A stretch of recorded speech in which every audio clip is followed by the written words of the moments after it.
नमस्कार दोस्तों, परमात्मा व्लॉग में आपका स्वागत है।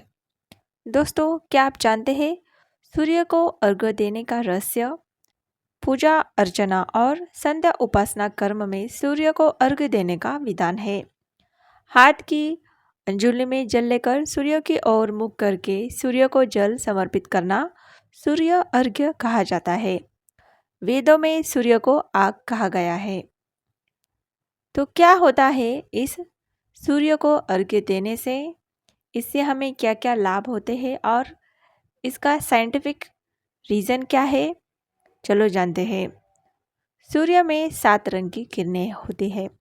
इन सप्तरंगी किरणों का प्रतिबिंब जिस किसी भी रंग के पदार्थ पर पड़ता है वहाँ से वे पुनः वापस लौट जाती है। लेकिन काला रंग ही ऐसा रंग है जिसमें सूर्य की किरणें वापस नहीं लौटती है। हमारे शरीर में भी विविध रंगों की विद्युत किरणें होती है। अतः जिस रंग की कमी हमारे शरीर में होती है, सूर्य के सामने जल डालने यानी अर्घ्य देने से वे उपयुक्त किरणें हमारे शरीर को प्राप्त होती है।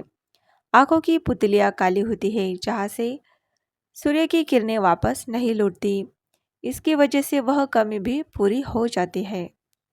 दोस्तों, वैज्ञानिकों द्वारा भी यह सिद्ध किया गया है कि सूर्य की किरणों का प्रभाव जल पर अतिशीघ्र पड़ता है। इसीलिए सूर्य को अभिमंत्रित जल का अर्घ्य दिया जाता है। सूर्य एक प्राकृतिक चिकित्सालय है। सूर्य की सप्तरंगी किरणों में अद्भुत रोगनाशक शक्ति है। सुबह से शाम तक सूर्य अपनी किरणों, जिनमें औषधीय गुणों का अपार भंडार है, अनेक रोग उत्पादक कीटाणुओं का नाश करता है। टीबी के कीटाणु उबलते पानी से भी जल्दी नहीं मरते। वे सूर्य के तेज प्रकाश से शीघ्र ही नष्ट हो जाते हैं। फिर दूसरे जीवाणुओं के नाश होने में संदेह ही क्या है। स्वस्थ रहने के लिए जितनी शुद्ध हवा आवश्यक है उतना ही प्रकाश भी आवश्यक है। प्रकाश में मानव शरीर के कमजोर अंगों को पुनः सशक्त और सक्रिय बनाने की अद्भुत क्षमता है। सूर्य में प्रसन्नता अप्रसन्नता के परमाणु भी है। संध्या का संबंध सूर्य से जोड़ा गया है। मुख्य संध्या है सावित्री जप। सावित्री सविता की ऋचा का ही नाम है। सविता सूर्य और सूर्य आभामंडल का पर्याय है। संध्या उपासना कर्म में जब सविता का ध्यान करना है तो अर्घ्य भी उसी को अर्थात सूर्य को ही देना चाहिए। सूर्य आत्मा जगतस्त स्थूश्च। इस मंत्र में सूर्य को स्थावर जंगम पदार्थों की आत्मा जीवेम शरदः शतम से 100 वर्ष जीने की, 100 वर्ष बोलने सुनने की प्रार्थना भी उसी सूर्य से की जाती है। एक अमेरिकी वैज्ञानिक का कहना है कि यदि ऊष्मा हमारे अंदर सुरक्षित रह सके तो हम 400 वर्ष तक जीवित रह सकते हैं। ऊष्मा हमें सूर्य से ही प्राप्त होती है। सूर्य के न होने से ही प्रलय काल में ऊष्मा के अभाव में सभी स्थावर जंगम नष्ट हो जाते हैं।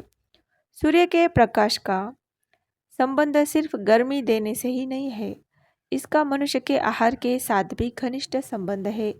छोटे बड़े पौधे और वनस्पतियों के पत्ते सूरज की किरणों के सानिध्य में क्लोरोफिल नामक तत्व का निर्माण करते हैं। इस तत्व के बिना पत्तों में कुदरती हरापन नहीं रहता। हम खान पान में प्रायः हरी सब्जियों का प्रयोग करते हैं। इन हरी सब्जियों में ही मानव शरीर के पोषक तत्व रहते हैं। इस तरह सूर्य प्रकाश अप्रत्यक्ष रूप से मानव जीवन के लिए काफ़ी आवश्यक है।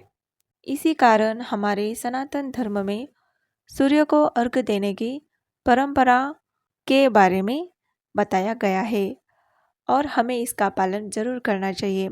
हर रोज़ सुबह सूर्य को अर्घ्य देने से हमें निश्चित ही काफ़ी सकारात्मक फायदे होते हैं। तो यह है सूर्य का अर्घ्य का महत्व। वीडियो अच्छा लगे तो प्लीज़ एक लाइक कीजिए और ऐसे ही आध्यात्मिक बातों से भरी हुई वीडियोस के लिए प्लीज़ चैनल को सब्सक्राइब ज़रूर कीजिए।